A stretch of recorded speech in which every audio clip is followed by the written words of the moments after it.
وقال عز وجل كما ورد في سورة الشورى وما أصابكم من مصيبة فبما كسبت أيديكم ويعفو عن كثير صدق الله العظيم. رب اشرح لي صدري ويسر لي أمري واحلل عقدة من لساني يفقهوا قولي.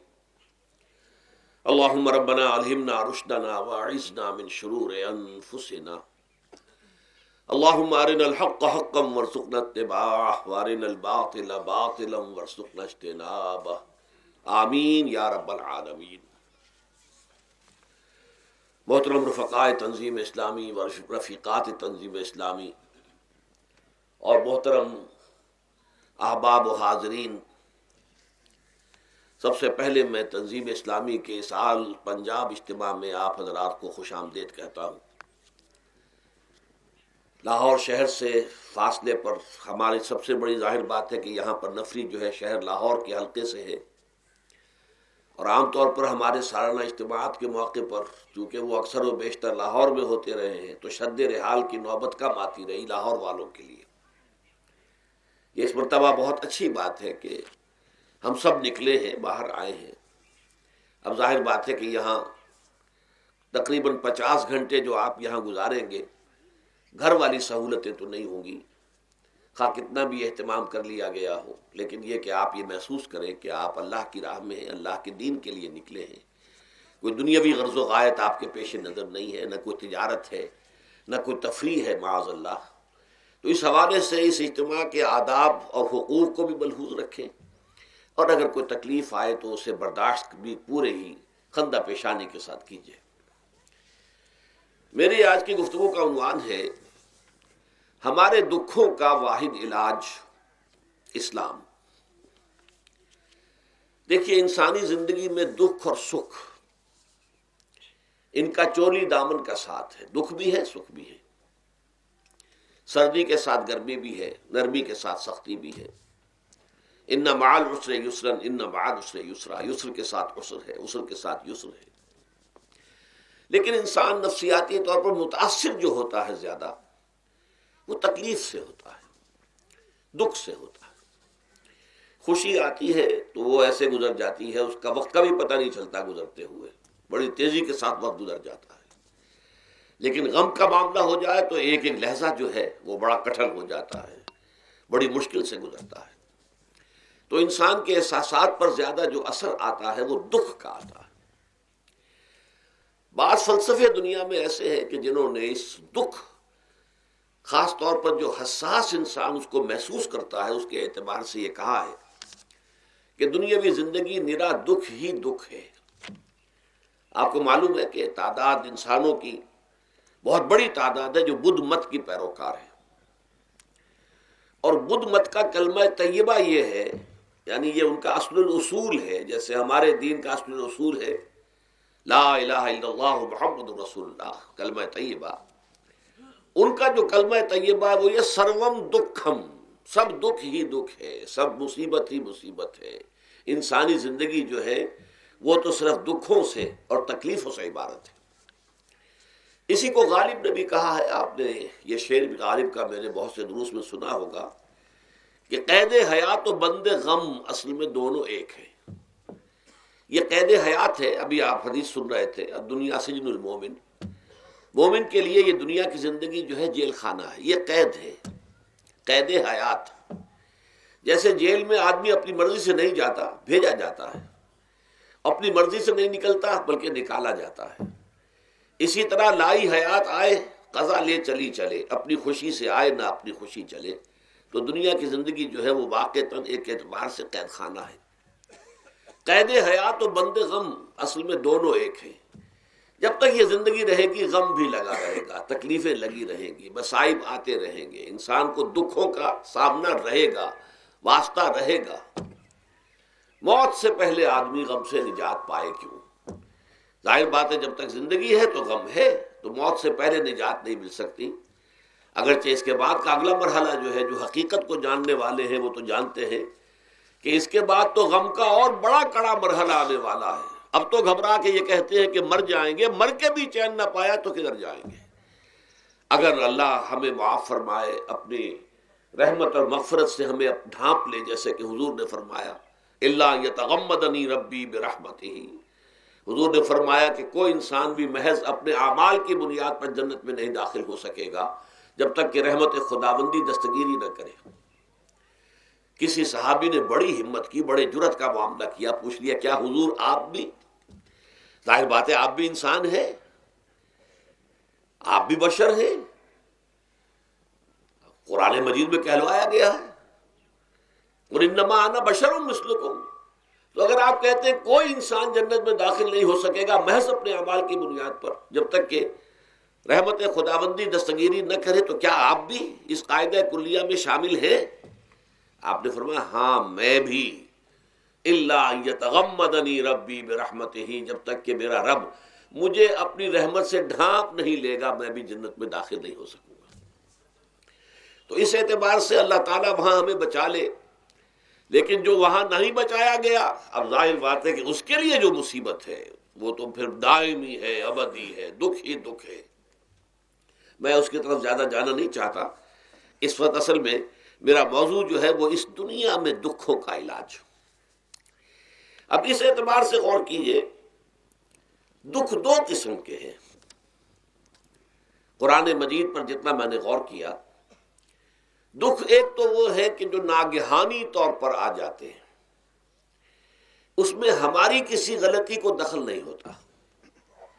وہ کوئی آفت سماوی ہے، کوئی زلزلہ آ گیا ہے۔ ابھی آپ کو معلوم ہے بھوج جو قصبہ تھا گجرات اسٹیٹ کا، انڈیا کا پورا ختم ہو گیا، اس میں بہت سے مسلمان بھی تھے۔ جب کوئی آفت سماوی آتی ہے تو وہ ظاہر بات ہے کہ پھر سب کے سب لوگ اس کی لپیٹ میں آ جاتے ہیں۔ زلزلہ آ گیا یا کوئی اور طوفان آ جائے، جیسا کہ کئی مرتبہ آپ نے اخبارات میں پڑھا ہوگا، اس سال امریکہ میں بہت طوفان آئے ہیں، مشرقی ساحل پر بار بار طوفان آئے، وہاں بھی لوگ مرتے ہیں، وہاں بھی چھتیں اڑ جاتی ہیں، وہاں بھی تباہی جو ہے آتی ہے۔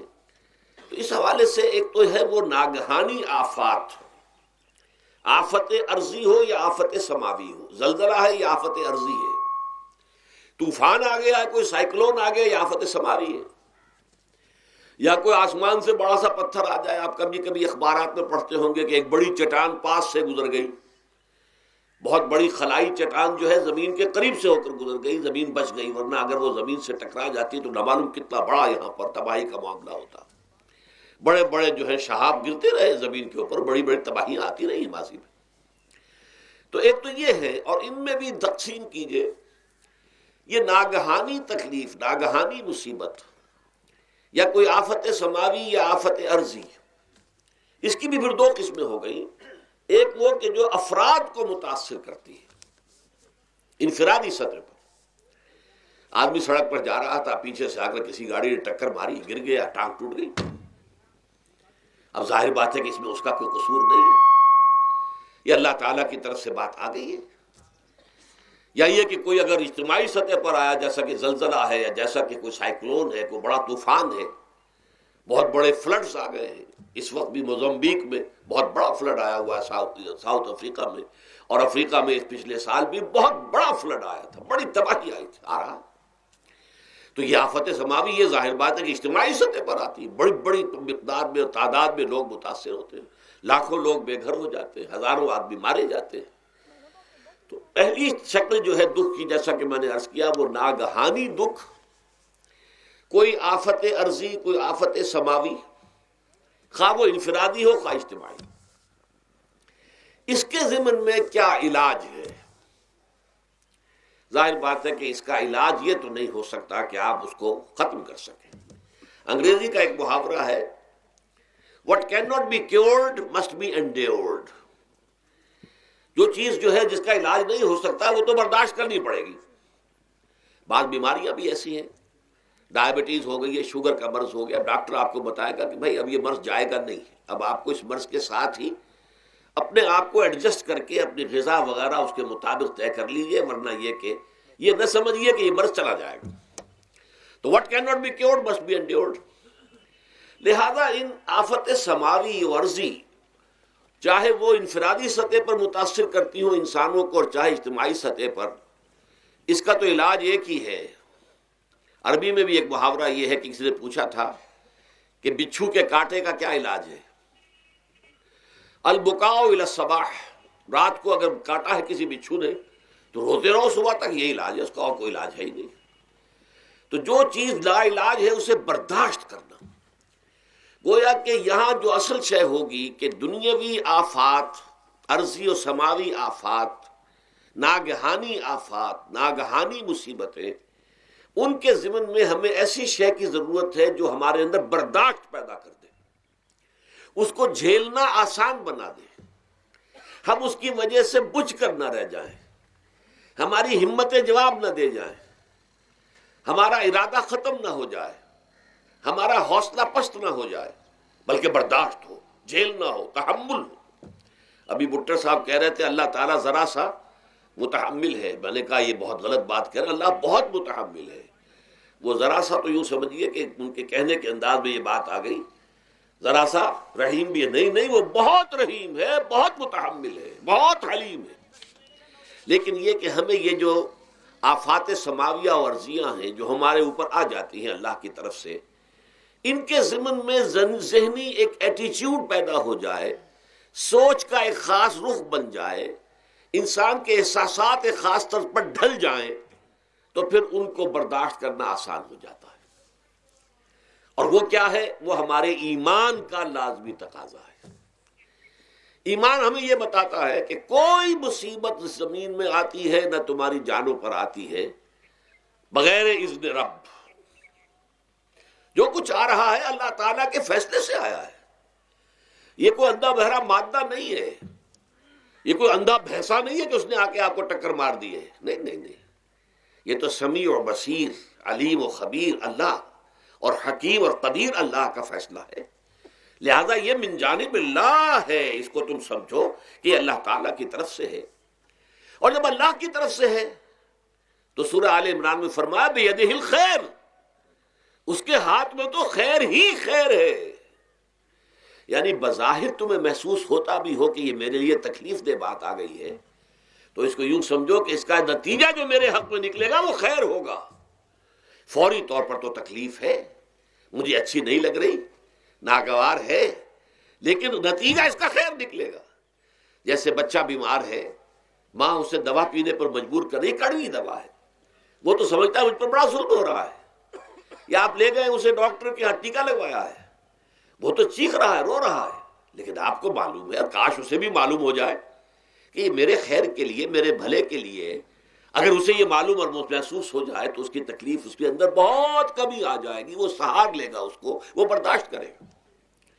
اس حوالے سے اس کا جو ہمارے دین میں اس کا نام ہے، اس ذہنی کیفیت کا، ان احساسات کا، اسے ہم کہتے ہیں تسلیم و رضا۔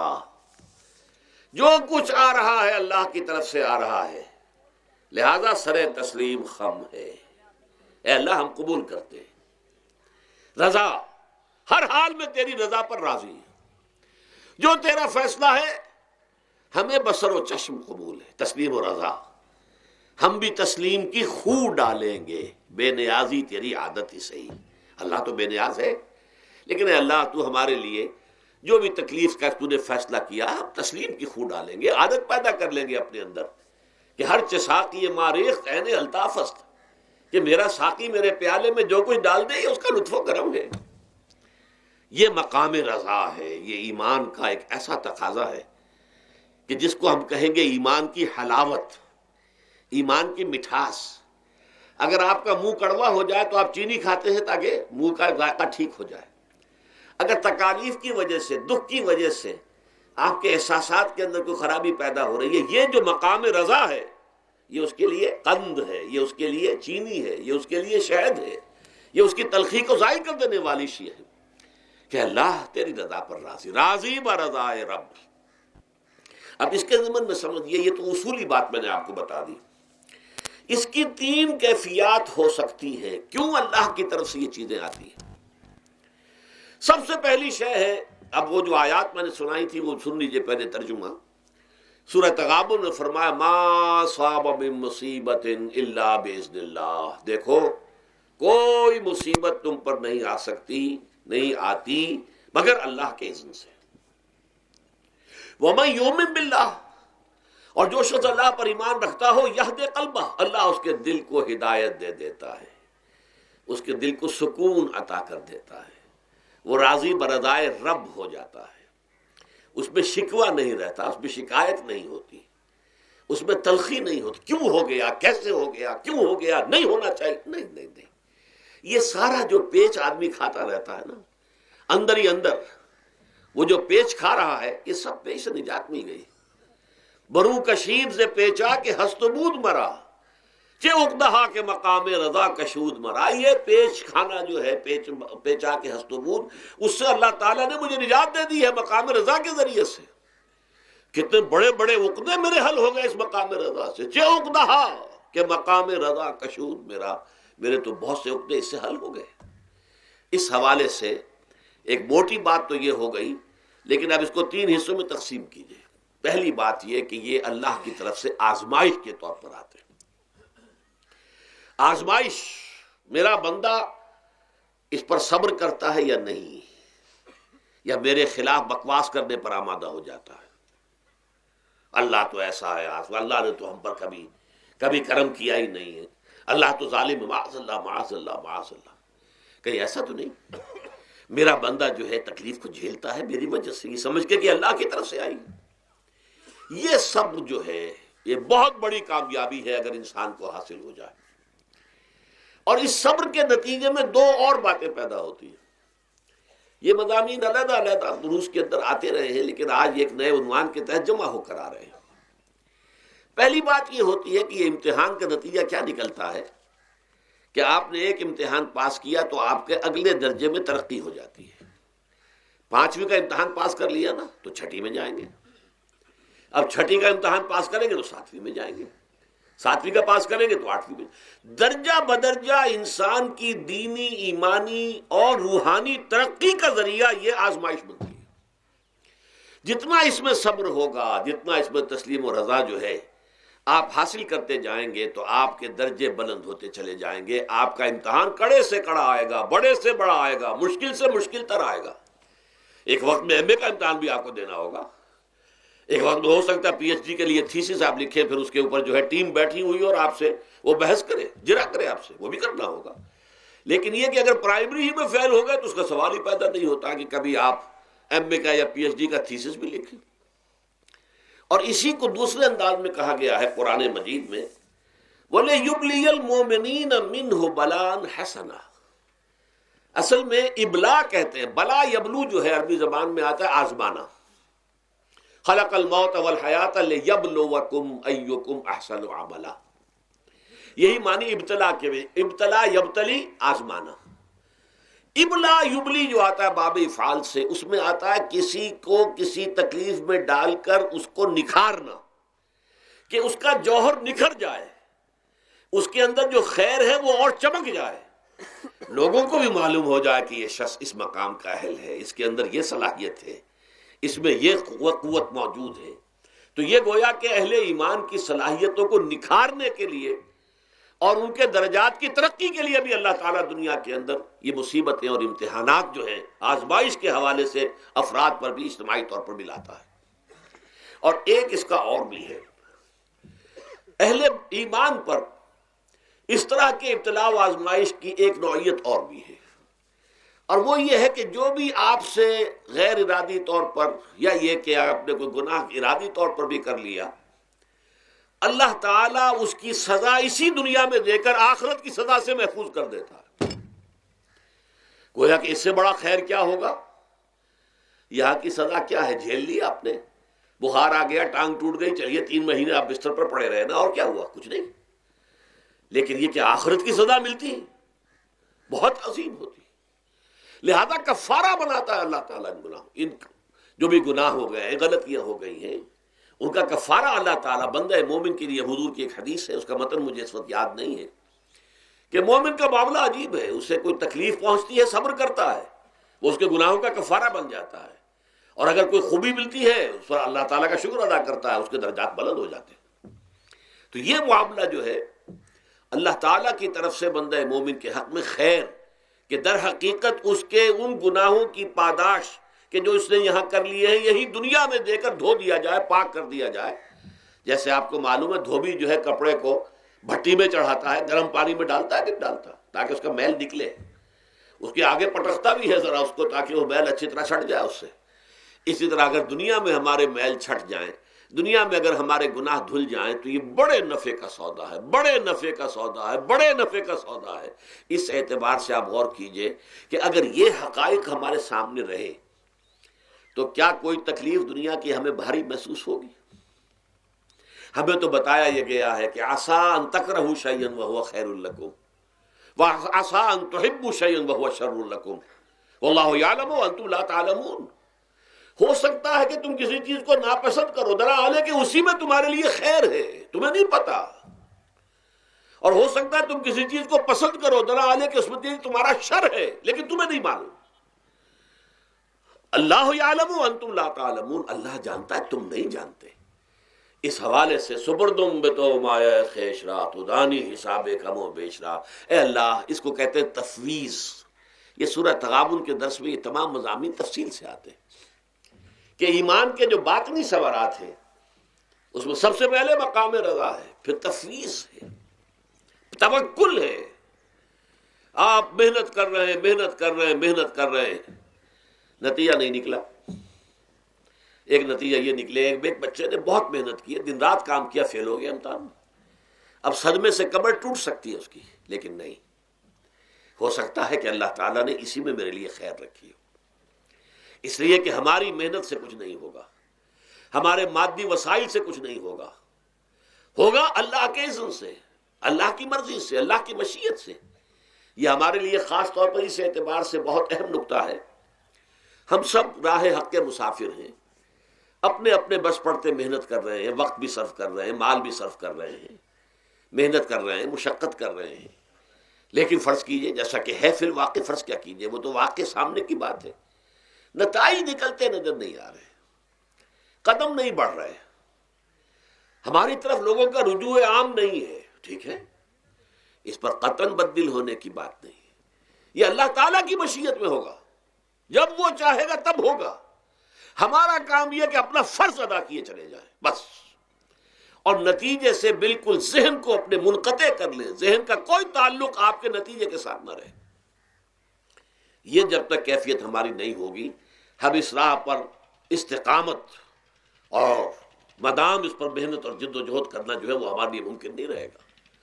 اس کے لیے میں اگر آپ کے سامنے رکھوں معاملہ کہ حضور صلی اللہ علیہ وسلم کے جو پہلے 10 برس ہیں، جب سے آپ کو آغاز ہوا ہے وحی کا، اس کے بعد سے پہلے 10 برس دن رات کی محنت، شدید مشقت، یہاں تک کہ اللہ بھی روک رہا ہے، نبی آپ اپنے آپ کو ہلاک کر لیں گے، لعلک باخع نفسک الا یکونوا مؤمنین، کیا آپ اپنے آپ کو اس صدمے میں ہلاک کر لیں گے؟ یہ ایمان نہیں لا رہے، اس قدر صدمہ۔ لیکن اس کے ساتھ یہ ہے کہ یہ نہیں ہے کہ نتیجہ نہیں نکل رہا تو کام چھوڑ کے بیٹھ جائیں، نہیں، معاذ اللہ، معاذ اللہ۔ نتیجہ نہ نکلے تو حضرت نوح علیہ السلام کی عمر بھی اگر حضور کی ہوتی، 950 برس بھی حضور دعوت دیتے، آپ کا کام تھا، آپ کا فرض تھا۔ حضرت نوح علیہ السلام بھی تو آخر اللہ کے ایک بندے تھے، اللہ کے رسول تھے، 950 برس تک دعوت دی ہے۔ فَلَبِثَ فِيهِمْ أَلْفَ سَنَةٍ إِلَّا 50 عَامًا، یہ تو ہم مانتے ہی نا، اگر قرآن کے اندر نص قطعی صریح الفاظ نہ ہوتے کہ 950 برس تک رہے، ورنہ یہ بات سمجھ سے بالاتر ہے۔ عام طور پر معلوم ہوتا ہے کہ اس دور میں ابھی عمریں زیادہ تھی لوگ۔ بہرحال جو میں نے عرض کیا تھا کہ دکھ جس سے انسان متاثر ہوتا ہے، اس کی ایک قسم وہ ہے کہ جو ہمارے ارادہ اور اختیار سے باہر، اللہ کی مشیت سے، اللہ کے اذن سے، اللہ کی مرضی سے آتا ہے۔ اس کے لیے ہمارا کام صرف برداشت ہے، جو شے بھی ہمیں برداشت کی صلاحیت عطا کر دے وہی اس کا علاج ہے۔ جیسے آپ کو معلوم ہے کہ بخار بہت تیز چڑھا ہوا ہے، اس کی دوا نہیں ہے اسپرین یا کوئی اور پیراسیٹامول، بخار کی شدت کو کم کر دے گا، وہ کوئی علاج نہیں ہے۔ علاج تو ہوگا اگر معلوم ہو کہ کون سے جراثیم ہے، کس کی وجہ سے ہے، اس کا صحیح اینٹی بائیوٹک کون سا ہے، وہ علاج ہوگا۔ یہ علاج نہیں ہے، لیکن اس کی شدت کی کمی اور اس کے اندر جو احساس ہے جھیل جانے کا، وہ انسان کے لیے آسان ہو جاتا ہے۔ یہی مضمون آیا ہے سورہ حدید میں بھی، ما اصاب من مصیبت فی الارض ولا فی انفسکم، یہاں کھول دیا اس مضمون کو۔ میں نے عرض کیا تھا نا کہ یہ آفت سماوی بڑے پیمانے پر بھی ہو سکتی ہے، زمین میں یعنی زلزلہ آ گیا، فلڈ آ گیا، طوفان آ گیا، ولا فی انفسکم، خاص تمہاری جان میں، تمہیں بخار ہو گیا، تمہیں ٹی وی لگ گئی، تمہیں کوئی اور بیماری آ گئی، تمہیں کینسر ہو گیا، معاذ اللہ ثم معاذ اللہ، ہوتا ہے، آخر ہوتا ہے، دنیا میں انسانی زندگی کے ساتھ یہ ساری چیزیں لگی ہوئی ہیں۔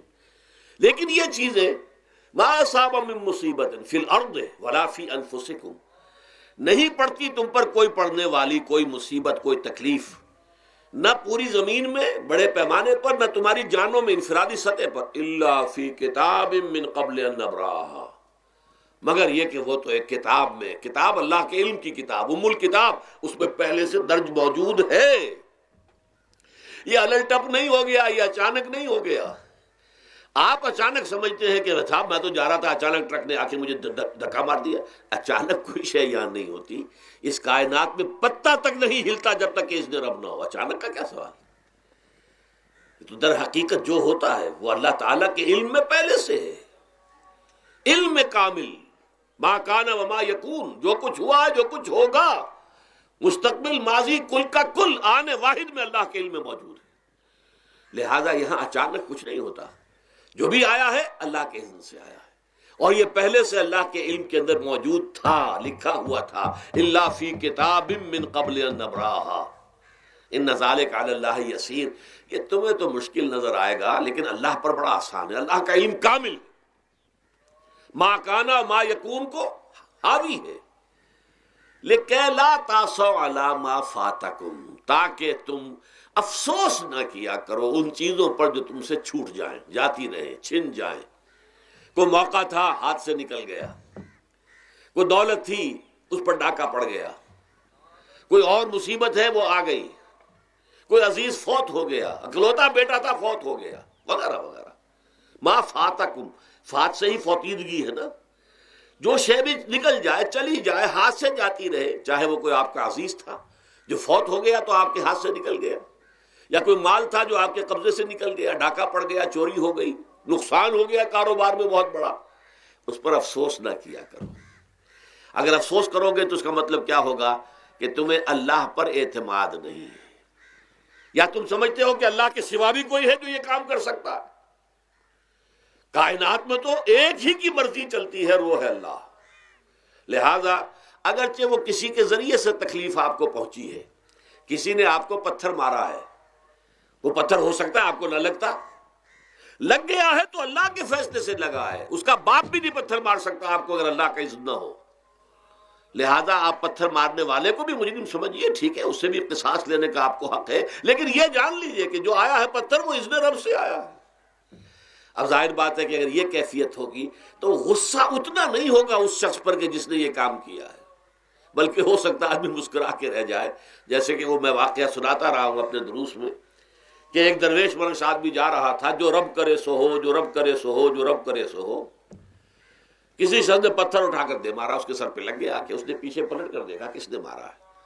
اس نے کہا مجھے کیا دیکھتے ہو، جو رب کرے سو ہو، یہ تو رب کے مارنے سے۔ اس نے کہا مجھے تو یہ پتھر رب کے مارے ہی لگا ہے، لیکن میں دیکھ یہ رہا تھا بیچ میں کس کا منہ کالا ہو گیا، اپنے لیے کس نے ایک گناہ کما لیا، اپنے لیے کس نے ایک مصیبت جو ہے وہ مول لے لی، وہ بیچ میں تم آ گئے ہو۔ پتھر اللہ کی طرف سے آیا ہے، لیکن اس کا عذاب، اس کا وبال تم پر آ جائے گا۔ بہرحال یہ تو میں نے عرض کیا آپ کے سامنے، وہ چیزیں کہ جو آ جاتی ہیں، وہ تکالیف، وہ مصائب جو اللہ کی طرف سے من جانب اللہ ہے، اس میں آپ کسی کو مورد الزام نہیں ٹھہرا سکتے، وہ آپ پر آ گیا۔ دوسری تکلیفیں وہ ہے جن کے لیے فارسی میں کہتے ہیں خود کردہ، اپنے ہاتھوں جو مصیبتیں آتی ہیں۔ اس کے لیے میں نے آپ کو سورہ شورى کی آیت سنائی ہے، ما اصابکم من مصیبت فبما کسبت ایدیکم ویعفو عن کثیر۔ جو مصیبت بھی تم پر آتی ہے انسانوں، وہ تمہارے اپنے ہاتھوں کے کرتوتوں کی وجہ سے آتی ہے، اور ابھی تو اللہ بہت سی چیزوں کو تو معاف بھی کرتا رہتا ہے، ہر تمہاری غلطی پر پکڑتا نہیں ہے، ہر خطا کے اوپر تمہیں سزا نہیں دیتا ہے، کوئی سزائیں معاف بھی کرتا رہتا ہے، عفو و درگزر سے بھی کام لیتا ہے۔ بہت متحمل اور حلیم بھی ہے، بہت رحیم اور غفور بھی ہے اور کریم بھی ہے، لیکن یہ کہ یہ جان لو کہ ایک مصیبتیں وہ ہیں جو تمہاری اپنی پیدا کرنے ہیں، بما کسبت ایدیکم، تمہارے اپنے ہاتھوں کی کمائی ہے۔ یہ کون سی خود کردہ، یہ در حقیقت ہے اجتماعی نظام جو انسان بناتا ہے۔ اس اجتماعی نظام کو غلط کر کے اگر اس نے اپنے لیے مصیبتیں کھڑی کر لی، مصیبت ہے لیکن یہ مصیبت تمہارے اپنے ہاتھوں کی لائی ہوئی ہے۔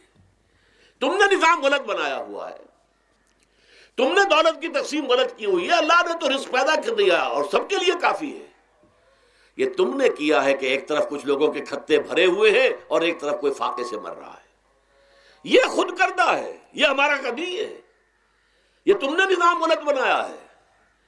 یہ جو نظام کے اندر خرابی ہے یہ تمہاری اپنے کرتوت ہیں، تم نے خود نظام کے اندر غلطی رکھی ہوئی ہے، ناانصافی گھولی ہوئی ہے، اس کا زہر گھولا ہوا ہے، یہ تمہارے اپنے کرتوتوں کی وجہ سے، اور اس کا علاج تمہیں کرنا پڑے گا خود۔ اور وہ علاج کیا ہوگا؟ اور نظام کو صحیح قائم کرو، اللہ کا دیا ہوا نظام، نظام عدل و قسط۔ یہی وجہ ہے کہ سورہ حدید کی جو آخری آیت میں نے پڑھی تھی وہ کیا تھی؟ اللہ تعالیٰ فرماتا کہ ہم نے تو اپنے رسولوں کو بھیجا اس لیے، کتابیں نازل اس لیے کی، لقد ارسلنا رسلنا بالبینات، ہم اپنے رسولوں کو بھیجتے رہے معجزوں کے ساتھ، واضح نشانیوں کے ساتھ۔ وانزلنا معهم الکتاب والمیزان، ان کے ساتھ ہم نے کتاب اتاری، میزان اتاری۔ یہ سارا کچھ ہم نے کس لیے کیا؟ لیقوم الناس بالقسط، تاکہ لوگ عدل پر قائم ہوں۔ اب اگر تم نے اس عدل کے نظام کو چھوڑ کر اللہ کے دیے ہوئے نظام کو تج کر تم نے خود اپنا نظام بنا لیا، تو ظاہر بات ہے سرمایہ دار جب نظام بنائے گا تو وہ مزدور کے بارے میں نہیں سوچ سکتا، اسے تو اپنی مصلحتیں نظر آئیں گی، اس کے سامنے تو اپنا نفع ہوگا، جتنا زیادہ سے زیادہ نفع کما لو، جتنا ان مزدوروں کا خون نچوڑ سکوں نچوڑ لو۔ زمیندار نظام بنائے گا تو وہ بیچارے کاشتکار مزارع ہاری اس کی مصلحت نہیں دیکھ سکتا، وہ تو کہے گا مجھے اپنے بچوں کو انگلستان بھیجنا ہے تعلیم کے لیے، مجھے اپنے لیے جو ہے اسلام آباد میں بھی بنگلہ بنانا ہے اور پری میں بھی بنانا ہے، اور پھر مجھے تو ایئر کنڈیشن بنگلے چاہیے ہر جگہ پر۔ وہ تو اپنی مصلحت کو دیکھے گا، وہ غریب کے ساتھ کیا بیت رہی ہے جو دن رات کی محنت اور مشقت کر رہا ہے، جس نے ہل چلایا ہے، جس نے بیج ڈالا ہے، جس نے پانی دیا ہے، جس نے فصل کی دیکھ بھال کی ہے، جس نے پھر فصل کاٹی ہے، اس کے لیے تو بمشکل 2 وقت کا گزارا، وہ بھی بمشکل، اور اس کے علاوہ نہ اس کے بچے کے لیے علاج معالجے کی کوئی سہولت ہے، نہ اس کی اولاد کے لیے تعلیم کی کوئی کا بندوبست ہے، لیکن یہ کہ اسی کی محنت کے نتیجے میں عیش اڑا رہا ہے وہ زمیندار اور جاگیردار، ان کے محل ہیں، ایئر کنڈیشنڈ ہیں، ان کے بچے انگلستان اور امریکہ میں تعلیم حاصل کرتے ہیں، اب آگے بڑھ کر انہوں نے کارخانے دار بھی وہ بن گئے، وہی لوگ ہیں کہ جب اعلیٰ تعلیم حاصل وہ کرتے تھے وہی بیوروکریٹس بنتے ہیں، انہی میں بڑے بڑے افسر آئیں گے۔ عام آدمی جو ہے وہ تو شاذ نکل آتے ہیں، کچھ لوگ بہت ذہین بچے بھی ہوتے ہیں، غربا کے بچے بھی ہوتے ہیں، کبھی کبھی نکل آتے ہیں، لیکن وہ تو کوئی 1-2 دانے ہوں گے ایسے جو بہت ہی انتہائی طور پر غیر معمولی طور پر ذہین ہو۔ عام بچہ کہاں کرے گا، کیسے جائے گا؟ لہذا وہ پیچھے رہ جائے گا، وہ جونیئر کلرک ہوگا یا بہت تیر مارے گا سینئر کلرک ہو جائے گا، اپر گریڈ کلرک ہو جائے گا لوور گریڈ کلرک سے بڑھ کر۔ اللہ خیر صلی اللہ، یہ کمشنر کون ہوں گے، ڈپٹی کمشنر کون ہوں گے، یہ تو ظاہر بات ہے اسی، سیکریٹری کون ہوں گے، یہ 22 گریڈ والے کون ہوں گے، 21 گریڈ والے کون ہوں گے، ان کی اکثریت انہی لوگوں میں سے ہوگی۔ اس حوالے سے یہ جو غلطی، یہ جو دکھ ہے، یہ دکھ تمہارا اپنا پیدا کرتا ہے، اور خود کردہ رہا علاج نہیں، اس کا علاج اور کچھ نہیں ہے جب تک کہ تم خود اپنے طرز عمل کو نہیں بدلو گے۔ اب یہ جو دکھ ہے میں اس میں سے چند کو آپ کے سامنے گنوانا چاہتا ہوں۔ دیکھیے، سب سے پہلا دکھ جو دنیا میں انسان نے خود پیدا کیا سماجی سطح پر، یہ پیدائشی طور پر نیچ ہے اور یہ پیدائشی طور پر اونچا ہے، یہ مسلی ہے اور یہ سید ہے۔ ہمارے ہاں تو پھر بھی اللہ کا فضل ہے کہ اتنا زیادہ فرق و تفاوت نہیں، ہندوؤں میں یہ شودر ہے اور یہ برہمن ہے، علم حاصل کرنا برہمن کا حق ہے، شودر کا حق ہی نہیں ہے۔ اور شودر کے کان میں اگر اشلوک بھی پڑ جائے کہیں بغیر ارادے کے، کہیں جا رہا تھا اور کہیں گیتا کے اشلوک ہو رہے تھے، اس نے سن لیے، تو اس کی سزا کیا ہے؟ سیسا جو ہے اس کو پگھلا کر اور وہ اس کے کان میں ڈال دیا جائے تاکہ سماعت ہی ختم ہو جائے۔ دنیا میں یہ کس نے کیا بھائی؟ یہ خود انسان نے کیا۔ یہ ظلم انسان اپنے اوپر ڈھا رہا ہے، یہ اونچ نیچ اس نے خود بنائی ہے۔ ہمارے ہاں بھی ہے، اتنی نہیں ہے۔ مصلی کا کیا مقام ہے آپ کے معاشرے میں؟ سید کچھ بھی ہو، بدمعاش ہو، زانی ہو، سید ہے، اسے تو جھک کر اس کے گوڑے کو ہاتھ لگائیں گے۔ لیکن یہ کہ دوسرا شخص جو ہے مصلی، کتنا ہی نیک ہو، بھلا ہو، پارسا ہو، وہ برابر جو ہے چارپائی پر بھی بیٹھنے کا حقدار نہیں۔ یہ ساری اونچ نیچ ہم نے پیدا، اللہ نے نہیں کیا تھا۔ اللہ نے تو تمام انسانوں کو مساوی پیدا کیا۔ اللہ کے رسول یہ فرما کر گئے، لا فضل لعربی علی عجمی ولا لعجمی علی عربی ولا لأحمر علی اسود ولا لأسود علی احمر الا بالتقوی کلکم بنو آدم وآدم من تراب۔ دیکھو، کسی عرب کو کسی اجمی پر فضیلت نہیں ہے، کسی اجمی کو کسی عرب پر کوئی فضیلت نہیں ہے، کسی گورے کو کسی کالے پر فضیلت نہیں ہے، کسی کالے کو کسی گورے پر فضیلت نہیں ہے، الا بالتقوی۔ یہ اگر فضیلت ہے تقوی، کون خدا ترس زیادہ ہے، کس کے اخلاق زیادہ بلند ہیں، کون نیک اور پارسا زیادہ ہے، کون لوگوں کی خدمت زیادہ کرتا ہے، اس کے اعتبار سے درجہ بلند ہوگا۔ پیدائشی طور پر تمام انسان بالکل مساوی ہے۔ پھر ہمارے معاشرے میں جو ظلم ہوتا ہے، دو طبقات ہیں جو حضرات سورہ نساء پڑھتے ہیں، اس میں سب سے پہلے دو طبقات جو کہ گرے ہوئے تھے اس معاشرے میں اور آج بھی گرے ہوئے ہیں، ایک یتیم اور ایک عورت۔ ان دونوں کے لیے ابتدائی سے سورہ نساء کے اندر جو ہے احکام آئے تو ان کے بارے میں آئے۔ یتیموں کو ان کا مال ہڑپ کر جانا، ان کو دھکے دینا۔ ارأیت الذی یکذب بالدین فذلک الذی یدعو الیتیم ولا یحض علی طعام المسکین۔ تم نے کبھی غور کیا اس شخص پر جو کہ جزا و سزا کا منکر ہے؟ وہی ہے کہ جو یتیم کو دھکے دیتا ہے۔ یتیموں پر ظلم ہوتا ہے، وہ آپ کے معاشرے میں پستے ہیں، پٹتے ہیں، ان کا کوئی والی وارث نہیں، ان کی طرف سے کوئی پوچھنے والا نہیں، کوئی بولنے والا نہیں۔ اور پھر یہ کہ اگر اس کا باپ کو مال چھوڑ گیا ہے تو وہ چچا کھا جائیں گے، کوئی اور ولی کھا جائیں گے، ختم کر دیں گے، ہڑپ کر جائیں گے۔ جس پر قرآن مجید کہتا ہے کہ ان الذین یاکلون اموال الیتامی ظلما انما یاکلون فی بطونہم نارا۔ یقیناً وہ لوگ جو یتیموں کا مال ناحق ہڑپ کرتے ہیں، وہ اپنے پیٹوں میں آگ کے انگارے بھر رہے ہیں۔ وَسَيَصْلَوْنَ سَعِيرًا۔ اور یہاں تو دنیا میں جو آگ کے انگارے ہیں وہ محسوس نہیں ہو رہے، آخرت میں ایک طرف وہ آگ کے انگارے ظاہر ہو جائیں گے جو اندر سے جلائیں گے، اور ایک طرف جہنم کی آگ باہر سے جلائے گی۔ یہ دو طرفہ جلن جو ہے ان کو برداشت کرنی پڑے گی۔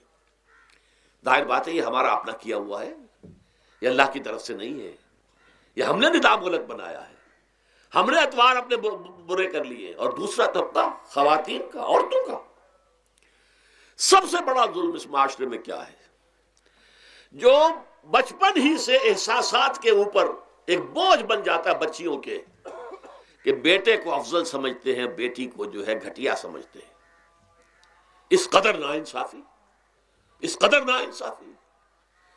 اسی باپ کے نطفے سے بیٹا بھی ہے اور بیٹی بھی ہے، اسی ماں کے رحم میں بیٹے نے بھی پرورش پائی ہے، بیٹی نے بھی پرورش۔ بعضکم من بعض، قرآن کہتا ہے تم سب ایک دوسرے میں سے ہو، کوئی افضل نہیں، کوئی گھٹیا نہیں۔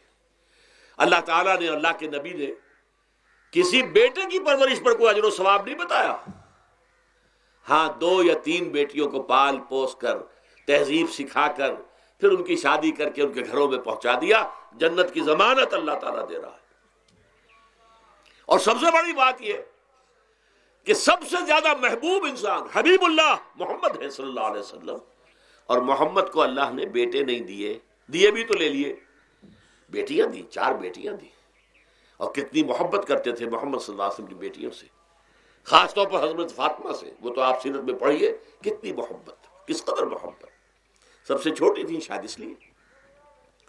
بہرحال پہلی بات تو یہ کہ بچپن ہی سے وہ دعویٰ پڑھنا شروع ہو جاتا ہے بچیوں کے ذہنوں پر کہ ہم کو گھٹیا ہیں، ہمارے بھائی بڑھیاں ہیں، ہمارے والدین جو ہیں ان سے زیادہ محبت کرتے ہیں، ہم سے نہیں کرتے۔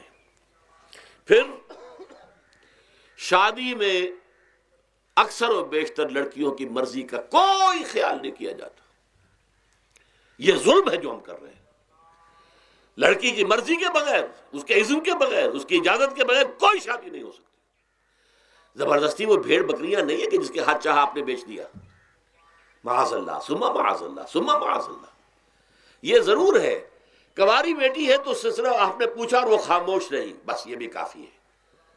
البتہ یہ کہ اگر کوئی سیبہ ہے جس سے پہلے نکاح ہو گیا تھا، بیوہ ہو گئی، یا پہلے شادی تھی ایک خلا لے لی، طلاق لے لی یا طلاق ہو گئی، اس کو تو کہنا پڑے گا کہ ہاں مجھے کوئی اعتراض نہیں ہے اگر میری فلاں شخص سے شادی کر دی جائے، اس کے بغیر نکاح ہو نہیں سکتا.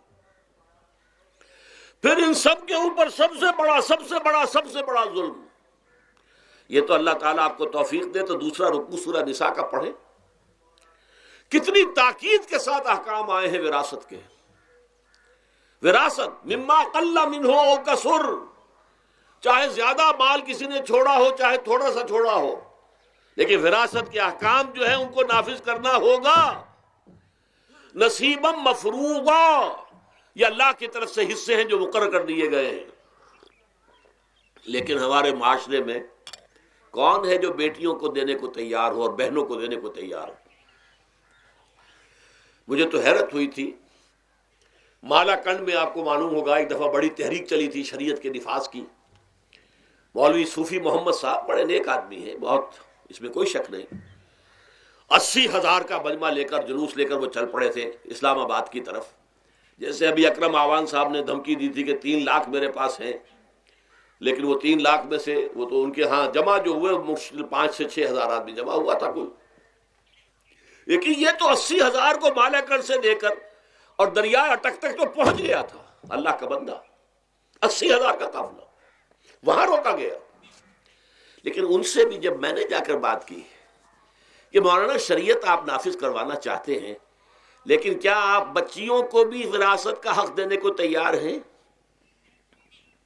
کیا نہیں، یہ تو رواج کا معاملہ ہے. میں نے کہا لا حول ولا قوت الا باللہ. اگر یہ رواج کا معاملہ ہے تو باقی چیزیں بھی رواج کی ہیں. پھر شریعت بدل چکی ہے، اب شریعت کا رواج نہیں رہا، ساری شریعت چھوڑ دیجیے آپ. لیکن ان کی نیکی کی بات ہے یہ کہ پہلے توجہ کبھی ان کی ادب نہیں ہوئی، لیکن میری یہ بات جو ہے ان کو لگ گئی ان کے دل کو. اگلی مرتبہ جب ان سے ملنے گیا تو انہوں نے کہا کہ اب میں نے بیعت لینی شروع کی ہے لوگوں سے کہ وہ اپنی بیٹیوں کو بھی حق دیں گے، وراثت کے اندر تقسیم کر کے دیں گے حصہ. لیکن یہ کہ اس وقت تک انہوں نے کہا تھا ابھی کل 28 آدمیوں نے بیعت کی ہے. وہ 80,000 سے بیعت یہ لینی آسان کام نہیں ہے. 80,000 کو جوش دلا کر شریعت کے نام پر لا کر ٹکرا دینا یہ آسان کام ہے، لیکن 80,000 سے یہ بیعت لینا کہ پورے شریعت پر عمل کریں گے یہ بہت مشکل ہے. یہی تو وجہ ہے ہمارا قافلہ اگر سست گام ہے تو کیوں ہے. ہم یہ کہتے ہیں کہ پہلے میدان میں آنے سے پہلے اپنی ذات پر، اپنے گھر میں دین نافذ کرو، پھر باہر نکلو. اپنی معاش اور اپنی معاشرت پر اسلامی شریعت نافذ کرو، پھر باہر آ کر اسلام کا نعرہ لگانے کا تمہیں حق پہنچتا ہے، ورنہ نہیں. اگر تمہاری اپنی ذات پر دین نافذ نہیں، چہرے پر 12 بجے ہوئے ہو، اللہ تعالیٰ کے نبی کی سنت کا کہیں آثار دور دور تک نظر نہ آ رہے ہو، روزانہ پھاوڑا چلا رہا ہو آدمی نبی کی سنت کے اوپر شیو کر رہا ہو، اور پھر وہ کہے میں اسلام چاہتا ہوں. بھائی اللہ کے بندے، پہلے ذرا یہ کمی پوری کر لے. اور اگر تیرے کاروبار میں کوئی حرام شے ہے، تیری معاش میں کوئی حرام شے ہے، کوئی سودی معاملہ کیا ہو، ختم کر اس کو. اللہ کے بندے، بینک کی سروس کر رہا ہے، چھوڑ اس کو. اگر یہ کام کر لو، بے پردگی اختیار کی ہوئی ہے. اللہ نے تو پردہ سکھایا ہے، اللہ کے نبی نے پردہ سکھایا ہے، شریعت اسلامی نے پردہ رکھا ہے. مردوں اور عورتوں کا اختلاط پسند نہیں ہے. اس پر عمل کرو، پھر آنا میدان میں، پھر دوسروں کی غلطی جو ہے بتانا اس کو کہ یہ تم غلط کر رہے ہو، مشرف تم یہ کر رہے ہو، غلط کر رہے ہو، فلاں تم یہ کر رہے ہو، غلط کر رہے ہو، نواز شریف تم یہ کر رہے ہو، غلط کر رہے ہو. لیکن یہ ہے کہ اس سے پہلے اپنے اوپر. اس لیے میں نے آپ کو بتا دیا وہ واقعہ کہ انہوں نے بتایا، بعد میں اور بھی آگے ہوں گے انشاءاللہ، مجھے امید ہے. لیکن جب میں ملا تھا تو انہوں نے کہا تھا ابھی صرف 28 آدمیوں نے بیعت کی. بہرحال عورتوں کا ایک حق ہے جو حضور نے بیان فرمایا اور قرآن مجید نے بیان کیا. عاشروہن بالمعروف، عورت کا اکرام ہو، بیٹی کی حیثیت سے بھی، بہن کی حیثیت سے بھی، بیوی کی حیثیت سے بھی، اور ماں کی حیثیت سے تو سمجھو کہ جنت جو ہے وہ ماں کے قدموں تلے ہے۔ الجنت تحت اقدام الامہات، فرمان ہے محمد رسول اللہ صلی اللہ علیہ وسلم کا۔ لہذا اکرام، عورت کا اکرام، عورت کی عزت، بیٹی کی حیثیت سے بھی، بہن کی حیثیت سے بھی، بیوی کی حیثیت سے بھی، اور ماں کی حیثیت سے بھی۔ عاشروہن بالمعروف، اپنی بیویوں کے ساتھ رہو بھلے طریقے پر، نیک طریقے پر، اچھے طریقے پر۔ حضور نے یہاں تک فرمایا خیارکم خیارکم لأہلیکم وانا خیرکم لأہلی۔ دیکھو مسلمانوں، اے میرے صحابیوں، تم میں سے بہتر لوگ وہ ہیں جو اپنے گھر والوں کے حق میں بہتر ہیں، نرمی کرتے ہیں۔ عورت کے بارے میں یہ بھی فرمایا، ایک مرتبہ سواری تیز دوڑا رہے تھے جو بھی اونٹ کو لے کے جانے والے تھے، جبکہ ہودج میں کچھ خواتین سوار تھیں۔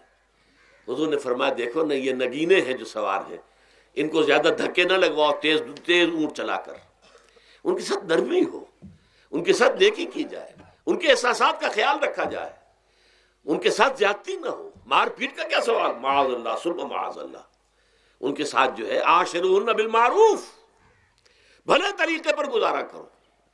یہاں تک فرمایا ہو سکتا ہے کہ کسی وجہ سے تمہاری بیوی جو ہے تمہاری نگاہوں سے گر جائے، اب آپ کے دل میں اتنی محبت نہیں رہی، لیکن اللہ فرماتا ہے دیکھو ہو سکتا ہے کہ اس میں کوئی پہلو ایسا ہو، تلاش کرو، کوئی پہلو ایسا ہو بہتری کا کہ جس کی وجہ سے تلاش کر کے اس کو اپنی نگاہوں میں مرکوز کر لو، تاکہ اس کے تمہارے دل میں اس کے لیے محبت دوبارہ اثر نہ ہو، اس پہلو کی وجہ سے جو تمہاری نگاہ سے اوجھل تھا۔ وہ اچھائی اس میں ہے، سیرت کی اچھائی ہے، صورت بہت اچھی نہیں ہے، اللہ نے سیرت اچھی دے دی ہے، جو کچھ دیا، جو اچھائی ہے، جو بھلائی ہے، اس کو تلاش کرو اور نگاہ کو وہاں پر جماؤ تاکہ تم ان کے ساتھ اچھا سلوک کر سکو۔ اس سے آگے آئیے، معاشی میدان ہے سب سے زیادہ سخت اور سب سے زیادہ کٹھن اور سب سے زیادہ ظالمانہ نظام۔ اس میں سب سے بڑا ظلم جو ہمارے پاکستان میں ہے وہ یہ زمینداری، غیر حاضر زمینداری، اور یہ جاگیرداری۔ محنت کرے کسان مزدور ہاری، عیش کرے جاگیردار زمیندار، یہ اس سے بڑا ظلم اور کوئی نہیں ہو سکتا۔ اور چونکہ ہماری معیشت بنیادی طور پر زرعی معیشت ہے، ہمارا تو زیادہ تر جو آبادی کا طبقہ ہے وہ کاشتکار ہے، لہذا سب سے بڑا ظلم جو ہو رہا ہے وہ در حقیقت یہ زمینداری، غیر حاضر زمینداری اور جاگیرداری۔ اب اس میں سمجھ لیجئے اس بات کو اچھی طرح، کتنا بڑا ظلم ہے۔ ایک شخص خود شہر میں رہ رہا ہے، لاہور میں، ساری سہولتیں اسے حاصل ہیں، کتنی سہولت ہوتی ہے، ٹوٹی کھولی اور پانی آ رہا۔ دیہات میں جا کے بیچارے کاشتکار کو معلوم ہو سکتا ہے کہیں سے دور سے پانی کھینچ کر لانا پڑتا ہو کسی کنویں سے، کہاں اسے یہ سہولت ہے کہ ٹوٹی کا کان مروڑا اور پانی حاضر، کہاں یہ سہولت ہے کہ بجلی کا بٹن اوپر سے نیچے کیا اور بقا روشن ہو گیا۔ یہ ساری سہولتیں بھی لے رہا ہے اور وہ تنخواہ بھی لے رہا ہے کوئی، یا کوئی کاروبار بھی کر رہا ہے، اور ایک زمین اس کے پاس ہے، فلاں ضلع میں میرا رقبہ ہے، اس رقبے پر جو کاشت کر رہا ہے آ کر اس کی کمائی میں سے، اس کی فصل میں سے آدھا بٹا کر لے جاتا ہے۔ کیا حق پہنچتا ہے اسے؟ یہ مزارعت جو ہمارے ہاں جس کو جائز قرار دے دیا گیا، یہ دور ملوکیت میں جائز قرار دیا گیا۔ بادشاہت جو ہے وہ چلتی تھی، جیسے آپ نے کن کھجورا دیکھا ہے نا، اس کے بہت سی ٹانگیں ہوتی ہیں، کن کھجورے کی کتنے پاؤں ہوتے ہیں؟ سینکڑوں۔ ایسے بادشاہوں کے یہ پاؤں ہوتے تھے، جاگیردار، 3000 منصبدار، 5000 منصبدار، 20,000 منصبدار، 30,000 منصبدار، یہ جاگیردار، بڑے بڑے علاقے ان کے پاس ہیں۔ اب ظاہر بات ہے کہ وہ خود تو کاشت نہیں کر سکتے نا، انہیں تو مزارع چاہیے، لہذا مزارعت کے جائز ہونے کا فتویٰ دیا گیا۔ جب اسلام میں بادشاہت آ گئی، ملوکیت آ گئی اور جاگیرداری آ گئی، جو ملوکیت کے پاؤں ہیں وہ کنسلے کی طرح، کن کھجورے کی طرح اس کے پاؤں ہیں، تو وہ تو جاگیردار ہے۔ یہ ہے جس کی وجہ سے امام ابو حنیفہ نے کہا مزارعت حرام ہے، جس کی زمین ہے وہ کاشت کرے، یا حضور کی حدیث ہے کہ چاہے اپنے بھائی کو دے دے تو ایک دانہ لینے کا حقدار نہیں۔ اگر تو تمہارا کوئی اور ذریعہ معاش نہیں ہے تو ٹھیک ہے، جاؤ کاشت کرو، تمہارا کوئی اور ذریعہ معاش ہے، تمہارا کاروبار ہے، تمہاری دکان چل رہی ہے، تم ملازمت میں ہو، تمہیں تنخواہیں مل رہی ہیں، تمہارا پروویڈنٹ فنڈ بھی جمع ہو رہا ہے، تمہیں تو تمہارے ریٹائرمنٹ کے بعد وہ پینشن بھی مل جائے گی، اور اس کے ساتھ ساتھ تم نے یہ ظلم روا رکھا ہوا۔ زمین اگر ہے یا تو جاؤ کاشت کرو، ورنہ یہ کہ اس زمین کو دے دو اپنے کسی بھائی کو، ملکیت تمہاری رہے گی، کاشت وہ کرے گا تو جو فصل ہوگی اس کی برداشت بھی وہی کرے گا، وہی لے کر جائے گا۔ یہ فتویٰ ہے امام اعظم امام ابو حنیفہ رحمۃ اللہ علیہ کا، یہی فتویٰ ہے امام مالک امام دار الحجرہ امام مدینہ امام مالک رحمۃ اللہ علیہ کا، دونوں کا فتویٰ یہ ہے، اور عظیم ترین یہی دو ہیں، اولین بھی یہی دو ہیں، عظیم ترین بھی یہی دو ہیں۔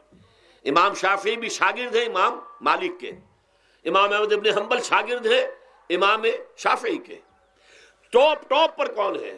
امام ابو حنیفہ، ان کے شاگردوں میں قاضی ابو یوسف اور امام محمد امام ظفر، ادھر امام مالک، ان کے شاگردوں میں پھر امام شافعی، پھر ان کے شاگرد امام احمد ابن حنبل۔ ٹاپ پر دونوں یہ کہہ رہے ہیں کہ حرام، مزارعت حرام، جس کی زمین ہے خود کاشت کرے۔ یہاں یہ ہے کہ خود کاشت نہیں کر سکتا تو اپنے بھائی کو دے دے، بس ٹھیک ہے، اس میں سے کوئی حصہ لینے کا وہ حقدار نہیں ہے۔ جو محنت کرے، جو خون پسینہ اپنا لگائے، وہی اس سے ساری جو ہے آمدنی اس کو حاصل ہونی چاہیے۔ یہ مجھے حال ہی میں، یہ آپ کے علم میں ہونا چاہیے، یہ فتویٰ دیا ہے قاضی ابو یوسف اور امام محمد نے کہ مزارعت حلال ہے، جائز ہے۔ شرطیں لگائی انہوں نے کہ بیج بھی زمیندار دے، کوئی جانور وغیرہ ہے تو وہ بھی زمیندار کا ہو، اگر کوئی ٹریکٹر ہے تو اس کی بھی پیمنٹ جو ہے زمیندار کرے، یہ ہے شرطیں۔ یعنی اس کا کوشش کی ہے کہ اس جاگیرداری کا ڈنک جو ہے کم ہو جائے، اس مزارعت کے اندر جو مضرت ہے وہ کم ہو جائے، لیکن یہ کہ اصلاً اسے جائز قرار دے دیا۔ ہمارے ہاں کون شرطوں کو کون دیکھتا ہے، آداب کو کون دیکھتا ہے، قواعد و ضوابط کو کون، ہنیئن وریا، جیسے کہ ماں کا دودھ پیتے ہیں ایسے ہی یہ مزارعت کی جو آمدنی ہے اس کو کھا رہے ہیں۔ حرام ہے، حرام ہے، حرام ہے۔ حال ہی میں ابھی ملاقات ہوئی میری مولانا زاہد الراشدی صاحب، آپ کے بہت قریب گجرانوالے میں، جو اس کی سب سے بڑی مسجد ہے، اس کے خطیب ہیں، انہوں نے بتایا ملا علی قاری نے بھی یہ لکھا، جو بہت بعد کے حنفی جو ہے وہ فقیہ ہیں، کہ دلائل تو وہی ہیں جو امام ابو حنیفہ نے دیے ہیں، دلائل تو ان کے ساتھ ہیں، لیکن مصلحت ہے جو جس کے تحت یہ فتویٰ دیا گیا۔ یہاں تک کہ مولانا شبیر احمد عثمانی کے ساتھ دست راست سمجھ لیجئے، ظفر احمد عثمانی رحمۃ اللہ علیہما، انہوں نے بھی یہ لکھا ہے کہ دلائل تو امام صاحبی کی رائے کے حق میں جاتے ہیں، لیکن یہ کہ ہمارے ہاں تقلید کا ایسا ایک قلادہ گردنوں میں ڈال دیا گیا ہے، کیونکہ ہمارے بزرگوں نے فتویٰ دے دیا، قاضی ابو یوسف نے امام اور قاضی اور امام محمد نے، لہذا فتویٰ تو اسی پر چلے گا۔ میں نے ان سے بات کی اور ان کا ڈٹ کر میں نے کہا میدان میں آئیے، نہ کام کیجیے، جب تک یہ مزارعت ختم نہیں ہوتی ہے، جب تک جاگیرداری اور زمینداری ختم نہیں ہوتی ہے، اس ملک میں کوئی سیاست صحیح آ ہی نہیں سکتی۔ یہ سیاست تو وڈیروں کا، جاگیرداروں کا، بڑے بڑے زمینداروں کا کھیل ہے۔ یہ آپ نے پتہ نہیں نام سنا ہے کہ نہیں، میوزیکل چیئرز گیم، یہ ہوتا ہے ان کا کھیلنے والوں کا، بہت زیادہ دولت والے جو ہیں، یہ ان کا کھیل ہے۔ ان کو کام تو کوئی کرنا نہیں ہوتا، جاگیردار ہے، اسے کوئی کام کرنا ہے۔ وہ بیٹھ کر ایک کلب بنا رکھی ہے، یہ پارلیمنٹ کیا ہے، کلب ہے، وہاں بیٹھ کے وہ اپنا وقت گزاری کرتے ہیں۔ یہ پوائنٹ آف آرڈر آ گیا ہے، اور یہ جو ہے ہماری حقوق جو ہے، پریولیج موشن آ گئی ہے، وہ کرتے نہیں گفتگو بیٹھ کر۔ تو یہ جان لیجئے کہ یہ ظلم کس نے کیا ہے؟ یہ خود کردہ ہے، یہ ہم نے اس نظام کو برداشت کیا ہوا ہے۔ جب تک ہم نہیں اٹھیں گے یہ نظام ختم نہیں ہوگا۔ خود کردہ کا علاج خود ہی کرنا ہوگا۔ یہ غلط نظام جو چلا آ رہا ہے، جب تک کہ اس کو ہم بدلیں گے نہیں، اس کو ختم نہیں کریں گے، اس وقت تک یہ ظلم کیسے ختم ہوگا؟ اس سے آگے آئیے، ایک ہے کارخانے دار۔ کارخانے دار کو اور مزدور کو آپ نے چھوڑ دیا کہ باہم طے کریں۔ کارخانے دار کہتا ہے میں تو صاحب آپ کو 15 روپے دوں گا، کام کرنا ہے تو کریں، نہیں کرتے تو نہ کریں۔ آپ نے زیادہ سے زیادہ یہ کیا کہ نہیں، یہ ویج بہت کم ہے، آپ نے ایک یونین بنا لی، کچھ ہڑتال کر دی۔ اچھا ہڑتال کر دی، 10 دن کی ہڑتال کے بعد غریب مزدور کا تو بچہ ہو سکتا ہے بھوکا مرنے لگے، کارخانے دار کی صحت پہ کوئی اثر پڑے گا؟ اس میں لاکھوں ہیں، کروڑوں ہیں، اس کی صحت پر کوئی اثر نہیں پڑتا۔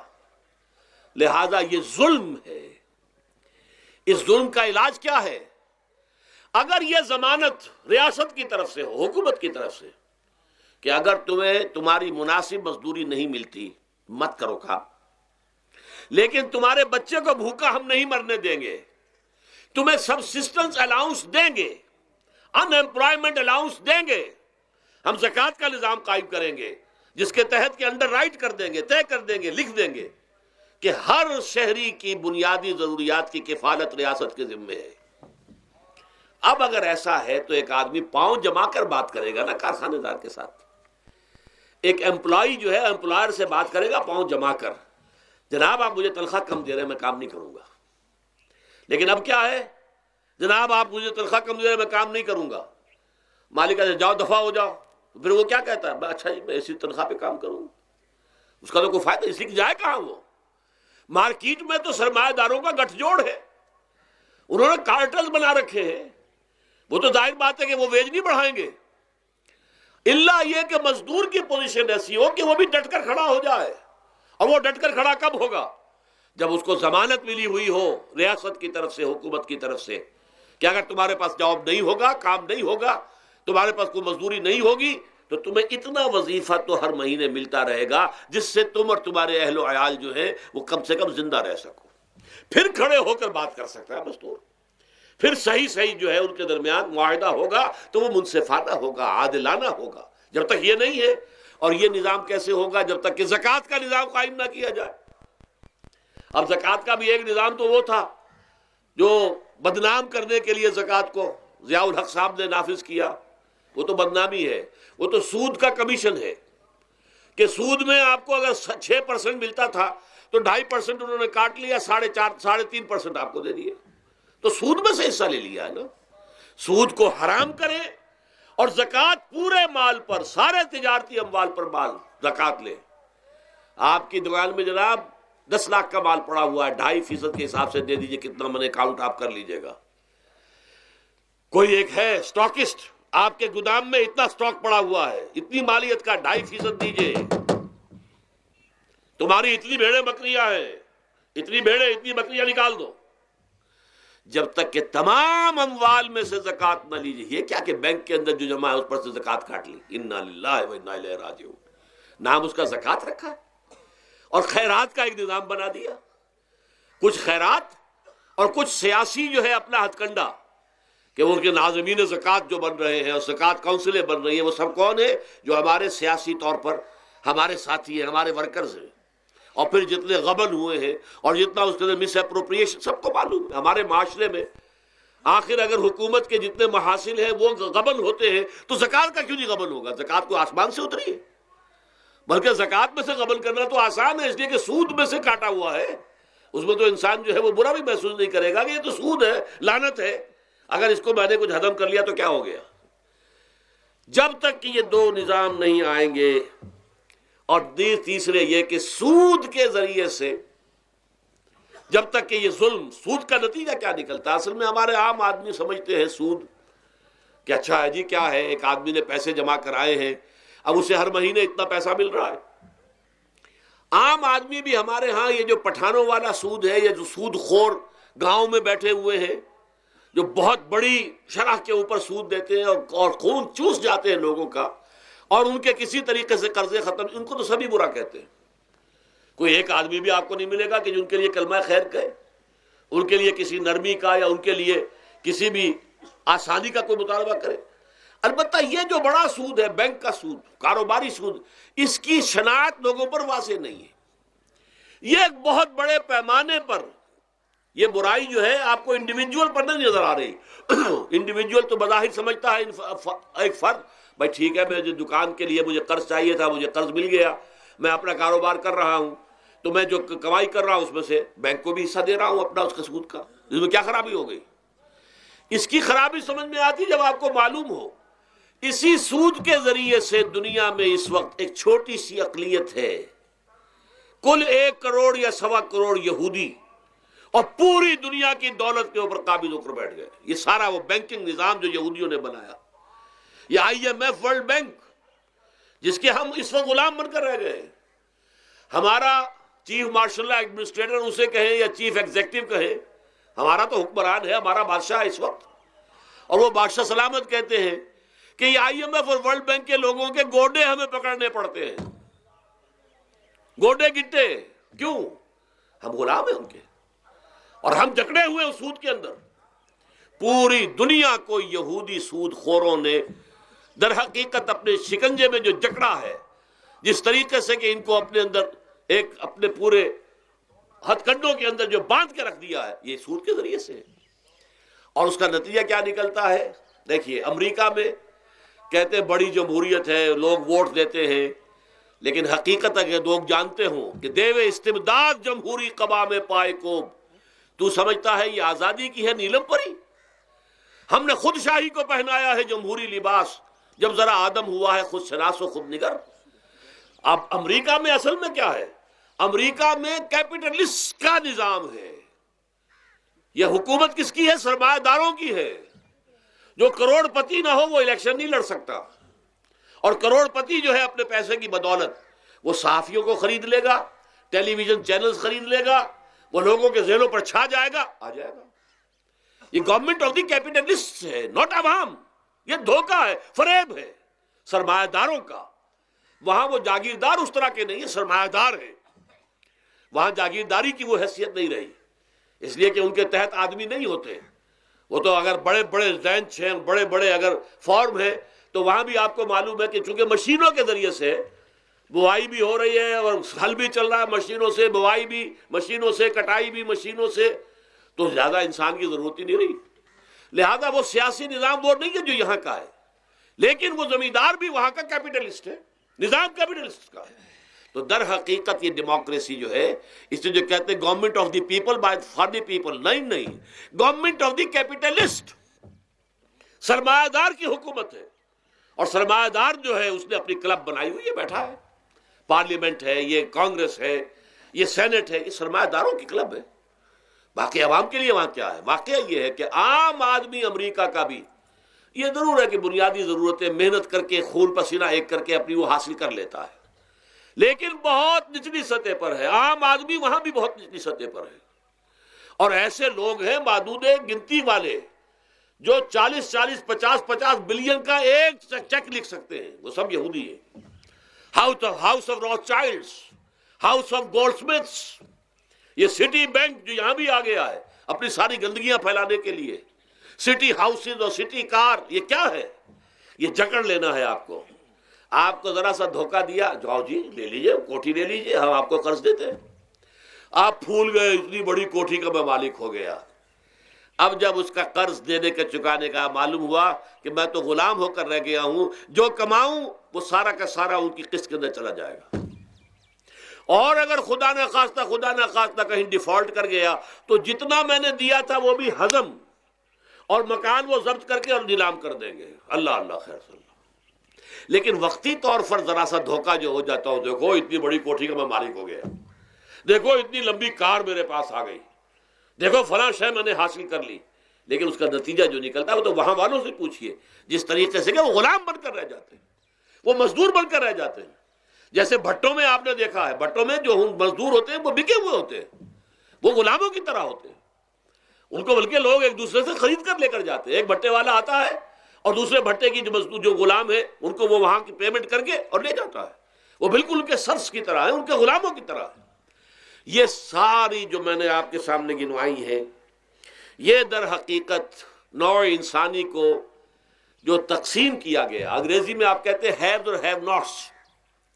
قرآن نے اس کے لیے کیا لفظ استعمال کیا؟ محرومین اور مترفین. اور ان مترفین کی وجہ سے اللہ کا عذاب آتا رہا دنیا میں. ان کے گلچھرے ابھی بسنت منائی، کس نے منائی؟ یہ لکھپتی کروڑ پتی ہیں، انہوں نے عیش کیے ہیں، راتوں کو نیند حرام کی ہے لوگوں کی، یہ بسنت منا رہے ہیں. کیا ہو رہا ہے؟ در حقیقت یہ وہی ہے مترفین. سورہ بنی اسرائیل میں فرمایا جب ہم یہ فیصلہ کر لیتے ہیں وَإِذَا أَرَدْنَا أَن نُهْلِكَ قَرْيَةً امرنا مترفیہا ففسقوا فیہا فحق علیہ القول فدمرناہا تدمیرا. جب ہمارا فیصلہ ہوتا ہے کہ کسی بستی کو، کسی علاقے کے لوگوں کو ہلاک کر دیں، تو مترفین جو ہیں، دولت مند لوگوں کو ہم حکم دے دیتے ہیں، آزادی دے دیتے ہیں، ان کی لگام ڈھیلی کر دیتے ہیں، اس میں فسق و فجور کا بازار گرم کر دیتے ہیں.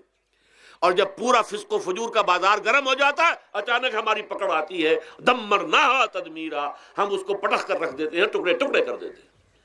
یہ مترفین. اور دوسری طرف محرومین، اسی طریقے سے مستضعفین اور مستکبرین. ایک طرف مستکبرین ہے، ہاٹی پیپل، جو کہ پارلیمنٹ میں جاتے ہیں، جو جاتے ہیں سینٹ کے اندر بیٹھتے ہیں، جن کا ایک طبقہ ہے، وہ ایک علیحدہ ہی ہے، ان کی سوسائٹی علیحدہ ہے، ان کے تہوار علیحدہ ہے. نیو ایئرز نائٹ پر جو کچھ یہ کرتے ہیں بدماشیاں، اس کا ذرا سا آپ کو اندازہ بہرحال دیہات کے رہنے والوں کو نہیں ہے. لاہور اور کراچی کے لوگوں سے پوچھئے کیا ہوتا ہے، اسلام آباد کے لوگوں سے پوچھئے، پشاور اور کوئٹہ کے لوگوں سے پوچھئے. یہ سب در حقیقت مستضعفین ایک طرف، مستکبرین دوسری طرف، محرومین ایک طرف اور مترفین ایک طرف. یہ سوسائٹی کو تقسیم کر کے، اور پھر تقسیم کرو اور راج کرو، ڈیوائیڈ اینڈ رول. یہ آپس میں ٹکرائیں گے، آپس میں لڑیں گے، تم ان سب کے اوپر حکومت کرو. اب ظاہر بات ہے کہ اس کا علاج میں نے عرض کیا تھا نا، کہ پہلے قسم کے دکھ تو وہ ہیں جو من جانب اللہ آتے ہیں، اس کا تو سوائے برداشت کے کوئی مادہ نہیں، کوئی اس کا اور ہمارے پاس چارہ نہیں. لیکن برداشت کا حوصلہ بڑھانے کے لیے وہ ساری باتیں ایمان کے ذریعے سے ہمیں ملتی ہیں. لیکن یہ جو خود کردہ ہے، اپنے غلط نظام کی وجہ سے جو دکھ ہم نے پھیلا رکھا ہے، جو محرومی پھیلا رکھی ہے، جو بھوک پھیلا رکھی ہے، جو لوگوں پر ظلم کا جو ہے بازار گرم ہو رہا ہے، چاہے وہ سماجی سطح پر ہے، گھروں میں ہے، چاہے بازاروں میں ہے، چاہے مارکیٹوں میں ہے، چاہے کھیتوں میں ہے، چاہے کارخانوں میں ہے، یہ سب ہمارے غلط نظام کا نتیجہ ہے، یہ اللہ کی طرف سے نہیں ہے. وما اصابکم من مصیبت فبما کسبت ایدیکم، یہ تمہارے اپنے ہاتھوں کی کمائی ہے، تمہارے اپنے ہاتھوں کے کرتوت ہیں، تم نے غلط نظام کو قبول کیا ہوا ہے. اب اس کا علاج کیا ہوگا؟ اب علاج ایسے ہوگا جد و جہد کے ذریعے سے اس نظام کو ختم کیا جائے. اس لیے کہ یہ تو میں نے آپ کے سامنے بیماری کا بیان کر دیا ہے، علاج کیا ہے انشاءاللہ اس کے بارے میں گفتگو جو ہے وہ پرسوں ہوگی 11 بجے دن. اقول قولی ھذا واستغفر اللہ لی ولکم ولسائر المسلمین والمسلمات.